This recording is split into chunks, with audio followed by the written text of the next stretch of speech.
औज़ुबिल्लाहिमिनश्शैतानिर्रजीम बिस्मिल्लाहिर्रहमानिर्रहीम। Welcome to honour sir PAF as a airman test की preparation की इस वीडियो में आपको वेलकम करता हूं। इस वीडियो में इंशाल्लाह ताला मैं आपके साथ बच्चों का एक एक्सपीरियंस शेयर करूंगा जिसमें आपको इंटेलिजेंस के सवालात, फिज़िक्स, मैथ, इंग्लिश तमाम जो भी टेस्ट होते हैं उन तमाम के आपके साथ कुछ बहुत ही ज़्यादा इंपॉर्टेंट सवालात शेयर किए जाएंगे जो कि तमाम सेंटर्स में बार बार रिपीट हो रहे हैं। तो आपने इस वीडियो को शुरू से लेकर आखिर तक देखना है ताकि आप उन तमाम सवालों को समझ सकें। और इस वीडियो में इंशाल्लाह ताला मैं आपको एक तो एक्सपीरियंस भी शेयर करूंगा आपके साथ, और फर्दर उनसे रिलेटेड जितने भी सवाल होंगे वो भी मैं आपको बताऊंगा। ठीक है, तो आपने वीडियो को शुरू से लेकर आखिर तक देखना है और उससे रिलेटेड जो भी जिस टॉपिक से वो सवाल आएगा वो टॉपिक मैं आपको शुरू से लेकर आखिर तक पूरा टॉपिक आपको उसका कंसेप्ट दूंगा। ठीक है, तो आपने इस वीडियो को शुरू से लेकर आखिर तक देखना है। और अगर अभी तक आपने हमारे चैनल को सब्सक्राइब नहीं किया तो चैनल को सब्सक्राइब कर लें ताकि PAF के जो प्रिपरेशन की वीडियोस हैं वो आप तक बआसानी पहुंच सकें और इस तरह के एक्सपीरियंस भी आप तक पहुंच सकें और आप अपनी तैयारी अच्छी करके टेस्ट को आसानी से क्लियर कर सकें। तो चलिए बिना टाइम ज़ाय के वीडियो का आगाज़ करते हैं। ठीक है जी, तो पहला सवाल है जी हमारे पास इंटेलिजेंस का। पहले हम बात कर रहे हैं जी, तो वर्बल का पहला सवाल है जी।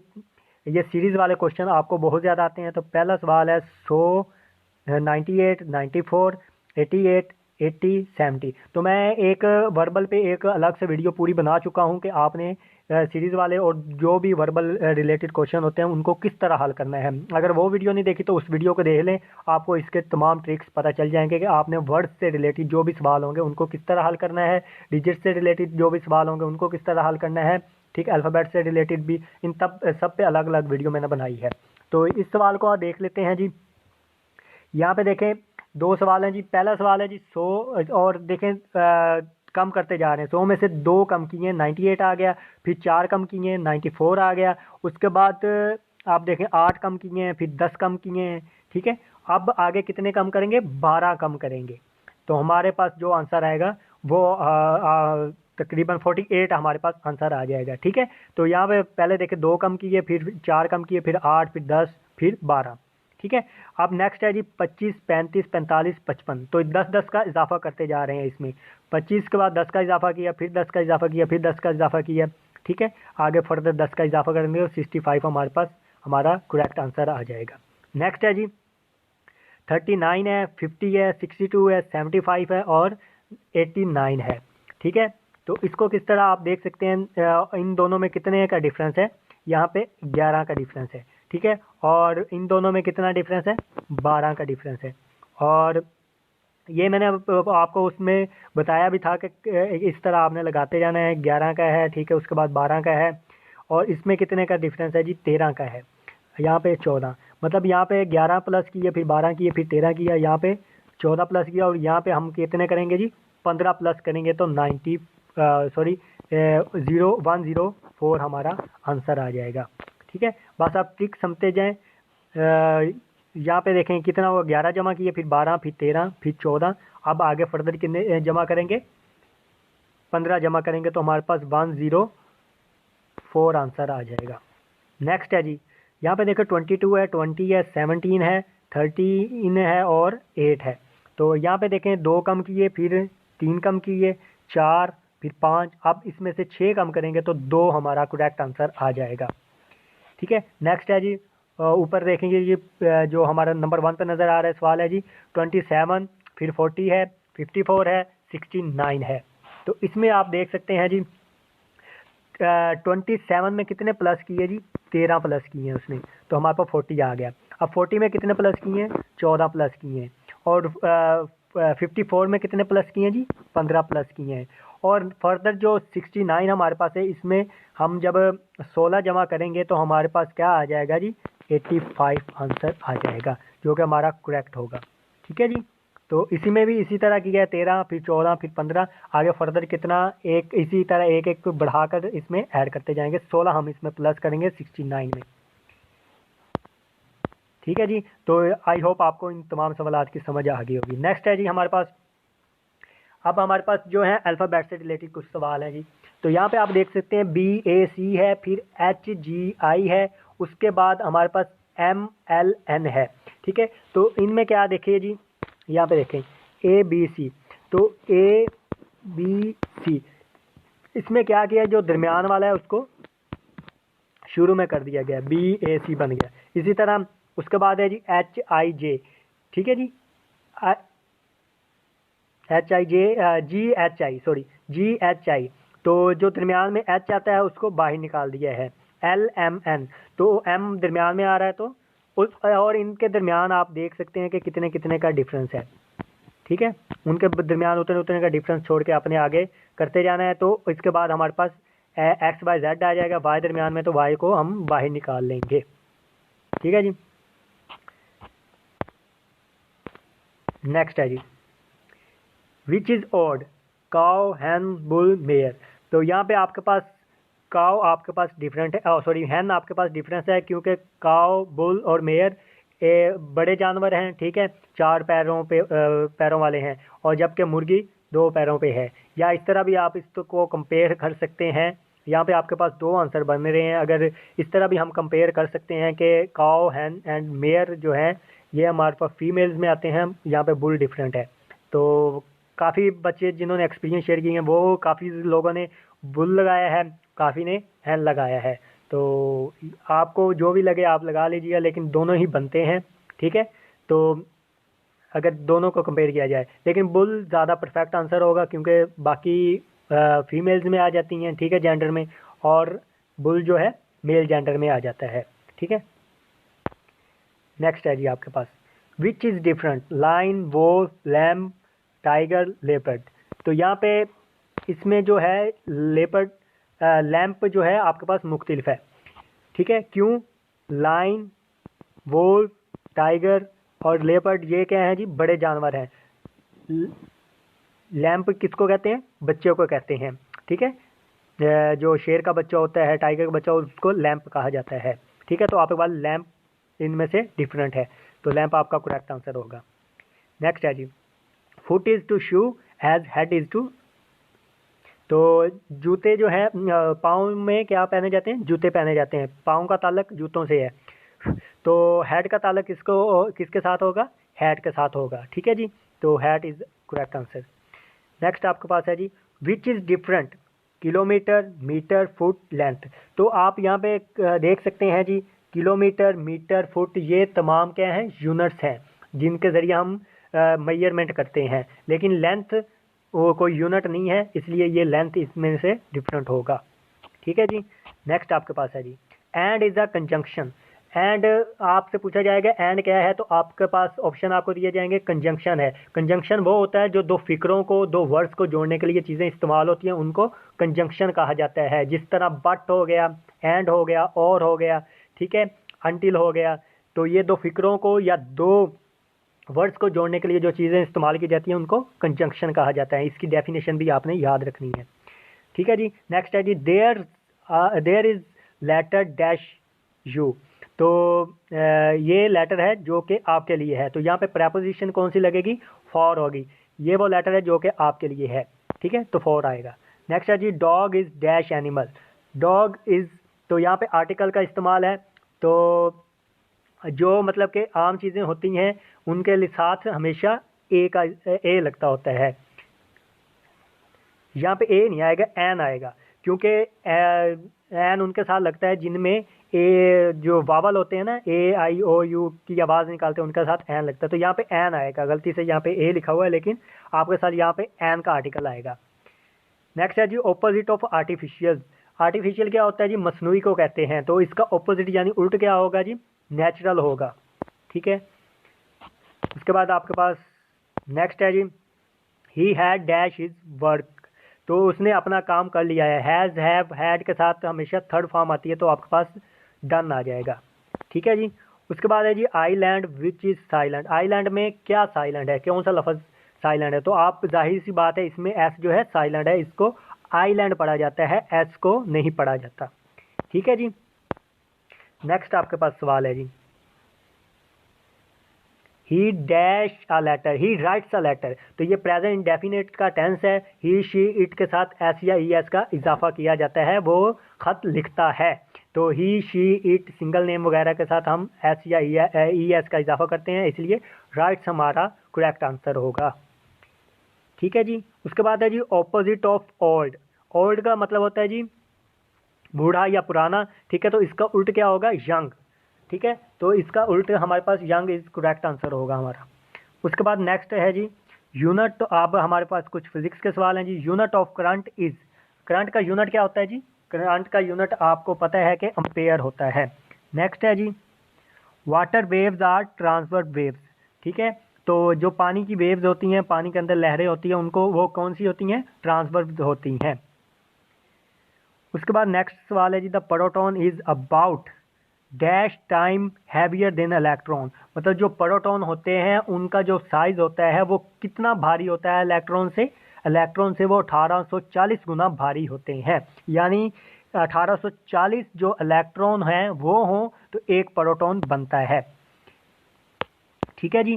तो नेक्स्ट आपके पास इंग्लिश एक सवाल है जी which word is used for the Holy Quran, तो होली कुरान के लिए कौन सा 7 वर्ड लगता है, आर्टिकल लगता है दी लगता है, क्योंकि आपके पास 3 आर्टिकल होते हैं ए एन और दी, तो ए जो होता है आम चीज़ों के साथ लगता है, कोई भी चीज़ें जो सिंगल होंगी उनके साथ ए लगेगा, ए एप्पल, ठीक है, तो इस तरह। उसके बाद आ गया जी ए कैट। उसके बाद आपके पास आ जाता है जी जिस तरह एन आ जाता है, एन उनके साथ लगता है जिनके साथ ए या मतलब आर्टिकल उनके साथ लगता है जिनके साथ वावल वर्ड्स होते हैं उनके साथ एन लगता है, जिनमें उर्दू में पढ़ने के साथ पढ़ें तो उसके में अलिफ एन हे की आवाज़ आए, जिस तरह एप्पल, सॉरी मैंने पीछे बता दिया था एप्पल के साथ ए नहीं लगेगा एन लगेगा, जिस तरह एप्पल है एप्पल के साथ एन लगेगा, क्योंकि अलिफ इसको उर्दू में लिखें या पढ़ें तो आपके पास अलिफ और एन की आवाज़ आ रही है, ठीक है। अब अगर एम में एक डिग्री है तो इसके साथ भी एन लगेगा, he is N M A, और हालांकि डिग्री है लेकिन दूसरी तरफ अगर एक और डिग्री है बी ए तो उसके साथ एन नहीं लगेगा ए लगेगा, क्यों, हालांकि हैं तो दोनों ही डिग्री एम ए भी और बी ए भी, लेकिन एम ए को अगर हम उर्दू में पढ़ें तो अलिफ की आवाज़ निकाल रहा है, ठीक है, लेकिन बी ए में नहीं निकाल रहा है, तो बी ए के साथ हम ए लगाएंगे, एम ए के साथ हम एन लगाएंगे, ठीक है। एफ ए भी ए की आवाज़ निकाल रहा है तो उसके साथ भी हम एन लगाएंगे। अब दी उनके साथ इस्तेमाल होता है जिनकी जमा नहीं होती, जिस तरह होली कुरान है, द सन है, द मून है, जिनके जैसी और कोई चीज़ नहीं है उनके साथ दी लगता है, जो कि मतलब अपने आप में एक ही चीज़ होती हैं तो उनके साथ दी लगता है। तो ये आर्टिकल्स भी मैंने इसी में आपको मुकम्मल तौर पे आर्टिकल्स का भी कंसेप्ट बता दिया है, तो इसलिए आप ना एक भी सेकंड के लिए वीडियो को मिस मत कीजिएगा। नेक्स्ट है जी द टाइम टेकन, फिजिक्स का सवाल है जी the time taken by a complete circle of the waves is called, waves का एक मुकम्मल सर्कल जो होता है उसको क्या कहते हैं जी, टाइम पीरियड कहते हैं, कितने टाइम में करता है एक सर्कल, ठीक है जी। अगला सवाल है the rate of current is current per unit time, ठीक है जी, तो इसका मतलब कि जो रेट होता है उसको क्या बोलते हैं, करंट पर यूनिट टाइम, ठीक है जी। उसके बाद है नेक्स्ट है जी इसाक गेव्स ग्रेविटेशनल लॉ, तो इसाक ने जो अपना ग्रेविटेशनल लॉ था वो किस सन में दिया था, 1665 में दिया था, 1665 में।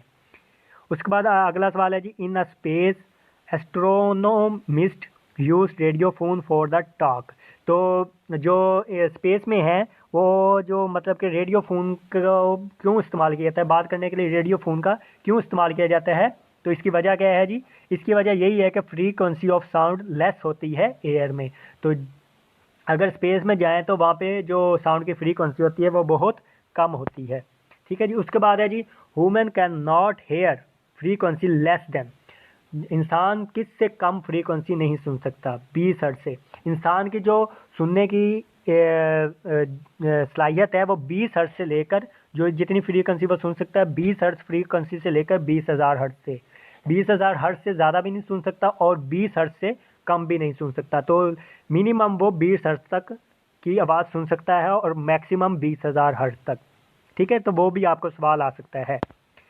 उसके बाद है जी how many types of waves, waves की कितनी टाइप्स होती हैं, तो वेव्स की 2 टाइप्स होती हैं, जिसे कि एक पीछे मैं बता चुका हूँ, वाटर वेव्स जिस तरह ट्रांसफर वेव्स है, ठीक है, तो इसकी 2 टाइप्स होती हैं, वेव्स की ट्रांसफर वेव और लॉन्गिट्यूडल वेव्स, तो ये भी आपने याद रखना है। अगला सवाल है जी k इज इक्वल टू, तो k की वैल्यू क्या होती है, k की वैल्यू होती है 9 × 9 10 की पावर 9 होती है। ठीक है जी। उसके बाद आपके पास सवाल है जी, in an ammeter current is connected in dash with the circle. तो एम मीटर में जो करंट होता है वो पैरेलल जुड़ा होता है सर्किट में, तो पैरेलल आपका करेक्ट आंसर होगा। Which is used opposite to current, तो करंट के ऑपोजिट में क्या इस्तेमाल होता है, रेजिस्टेंस इस्तेमाल होता है। ठीक है जी। तो ये करंट और रेजिस्टेंस वाला टॉपिक बहुत ज़्यादा इंपॉर्टेंट है, तो इनको भी आपने मुकम्मल तौर पे सही तरह तैयार करके जाना है। when the body complete one vibration for the extreme point it is called, तो उसकी वो वाइब्रेशन कहलाती है। ठीक है। उसके बाद है जी, which capacitor is used in chemical reaction to store energy, तो कौन सा कैपेसिटर केमिकल रिएक्शंस में एनर्जी को स्टोर करने के लिए इस्तेमाल किया जाता है। वैसे भी आपको पता होना चाहिए कैपेसिटर की डेफिनेशन है चार्ज को स्टोर करना। ठीक है। तो आगे इसमें से आपके पास कैपेसिटेंस भी आ सकता है। कैपेसिटेंस क्या होती है, चार्ज करने, एक कैपेसिटर की चार्ज स्टोर करने की जो सलाहियत होती है वो कितना चार्ज स्टोर कर सकता है, वो उसकी कैपेसिटेंस कहलाती है। और कैपेसिटर और कैपेसिटेंस का जो फार्मूला उससे रिलेटेड आपको न्यूमेरिकल भी आ सकता है, तो उसको भी आपने देखना है। तो यहाँ पे हमारा अपने आते हैं टॉपिक की तरफ, which capacitor is used in chemical reaction to store energy. तो केमिकल रिएक्शंस में जो कैपेसिटर होता है वो कौन सा इस्तेमाल होता है एनर्जी को स्टोर करने के लिए, तो वो आपके पास इलेक्ट्रोलाइट कैपेसिटर इस्तेमाल किया जाता है। ठीक है जी। अगला सवाल है आपके पास, which has high ionising power, तो किसकी आयोनाइजिंग पावर ज़्यादा होती है, वो अल्फा की होती है। ठीक है जी। उसके बाद है the rate of charge is called. ठीक है। तो the rate of charge is called electric current. ठीक है। विच हैज़ हाई पेंट्रेटिंग पावर, तो पेंट्रेटिंग पावर किसकी ज़्यादा होती है, गैमा की। तो इन दो पहले और तीसरे आप एमसीक्यूज को कंपेयर कर सकते हैं। तो आयोनाइजिंग पावर का अगर पूछा जाए तो आपके पास अल्फा की ज़्यादा होती है, अगर पेंट्रेटिंग पावर पूछी जाए तो वो गैमा की ज़्यादा होती है। तो इन दोनों चीज़ों को आपने याद रखना है। अगला है जी, को सीकेंड किसके बराबर होता है जी, को सीकेंड 1/sin के बराबर होता है, और सीकेंड 1/cos के बराबर होता है। ये भी आपने याद रखना है, या मैं लिख देता हूँ कुछ चीज़ें। कोसिकेंड 1/sin के बराबर होता है और सीकेंड 1/cos के बराबर होता है। इसी तरह आप इसी में से भी निकाल सकते हैं, साइन किसके बराबर होता है, तो ये उधर जाके 1/cosecant आ जाएगा। ठीक है। और इसी तरह आपके पास कोस पूछा जा सकता है, कोस किसके बराबर है जी, तो कोस आप हमारे पास 1/secant आ जाएगा। ठीक है। उसके बाद आपके पास tan वाली है, tan किसके बराबर होता है जी, 1/cot के। तो कोट किसके बराबर होता है जी, 1/tan के। तो ये कुछ फार्मूलाज हैं जो ट्रिग्नोमेट्री के रिलेटेड आपसे पूछे जा सकते हैं, तो इनको भी आपने मद्देनजर रखना है।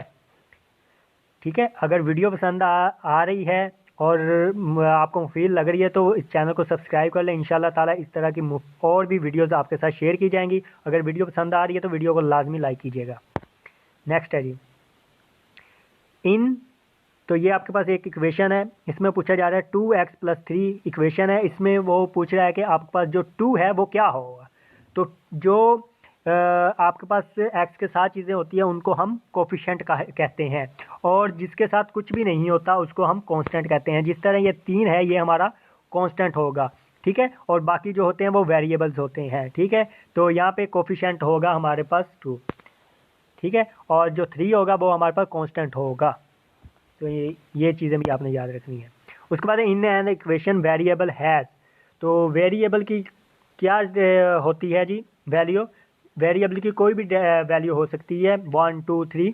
तो वेरिएबल की कोई स्पेसिफिक वैल्यू नहीं होती, वेरिएबल की कोई भी वैल्यू हो सकती है। ठीक है।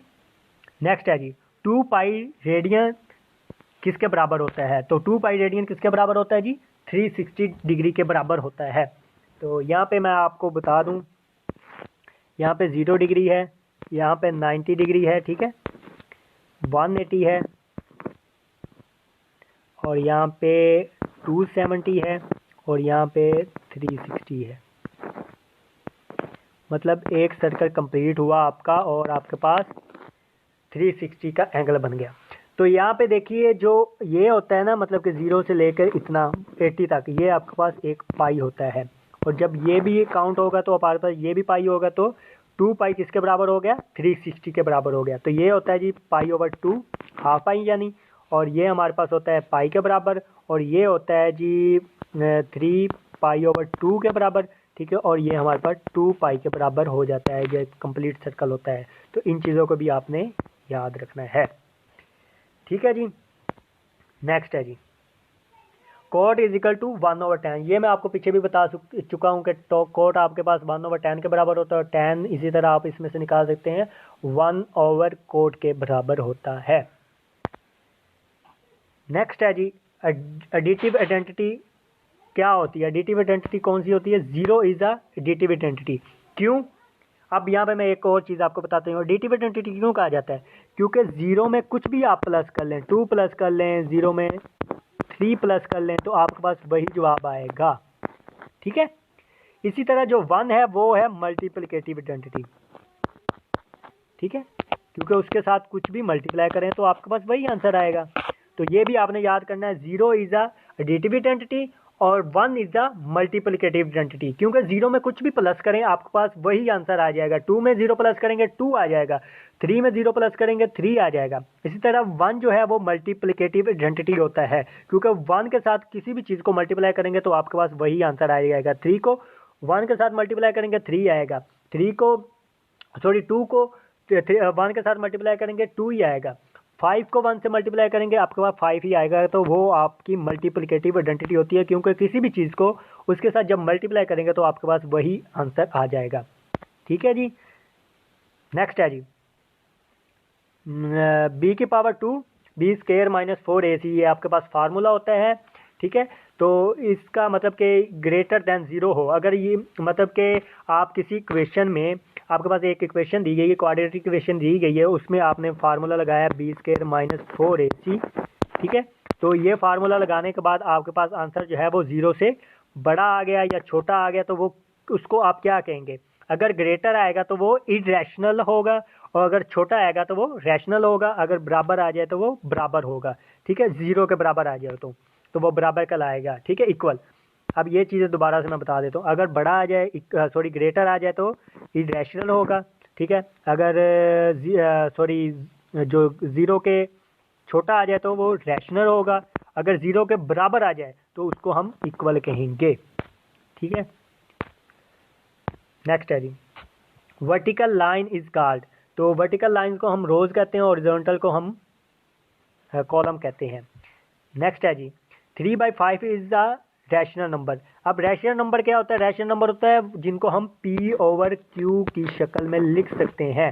तो हमारे पास 3/5 है, इसको हम क्या है जी, इसको हम P/Q की शक्ल में लिख सकते हैं। हम इसको डिवाइड करें, जो भी हमारे पास पॉइंट में आंसर आएगा, या हम इसको इस तरह 3/5 लिख सकते हैं, तो ये हमारे पास इरेशनल होगा,